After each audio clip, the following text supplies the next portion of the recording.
है भक्त को, कैसा वो श्रद्धावान होता है। एक राजकुमारी और दूसरी एक जमींदार की पुत्री, दोनों को मित्रता थी। एक दिन राजा के यहां भगवत प्रेमी महात्मा आए। वो संत सेवी राजा थे।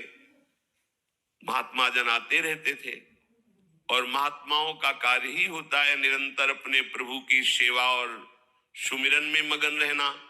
सेवा सुमिरन ये बहुत बड़ी सामर्थ्य है। अगर हम हर समय सेवा और सुमिरन में रहें तो कभी कोई माया प्रपंच हमें परास्त नहीं कर सकता। जहां हम सेवा सुमिरन से अलग हुए वहीं माया का प्रभाव पड़ता है। तो भगवान का शालिग्राम स्वरूप उनके पास था।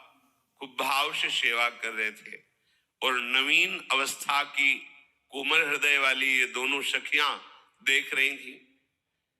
इनके मन में आया ऐसे हम भी ठाकुर सेवा करेंगे। देखने से सुनने से हमारे हृदय में प्रभाव पड़ता है। गंदी बातें देखेंगे, गंदी बातें सुनेंगे, उसी का चिंतन होगा, हृदय गंदे आचरणों की प्रेरणा वाला बन जाएगा। अगर हम भागवतिक बातें सुनेंगे, भागवतिक दर्शन करेंगे तो भागवतिक चिंतन होगा, हृदय भागवतिक प्रेरणा वाला बन जाएगा। कई दिन संत भगवान रुके, रोज सेवा कीर्तन कथा सरल हृदया।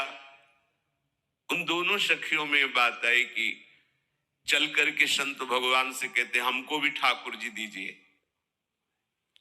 दोनों ने चरण पकड़कर प्रार्थना की, गुरुदेव हमारे हृदय में भी इच्छा हो रही कि हमें ठाकुर सेवा मिले।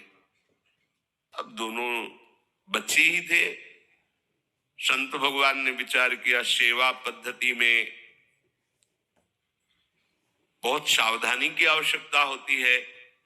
अभी ये बच्चे हैं, कहीं सेवा अपराध न बन जाए। सेवा अपराध भी होता है। उपासना में चलने वाले उपासक को सेवापराध और उप सेवापराध 32 ये 64 इन पर सावधान रहना चाहिए। ये गलती नहीं होनी चाहिए। जैसे आप ठाकुर सेवक हैं, अपने घर में सेवा विराजमान किए हुए हैं। अब जैसे आपको ठाकुर जी के दर्शन के लिए जाना है, जहां तक ठाकुर जी के दर्शन करने के लिए जाना है, हो सके तो पादुका न पहने।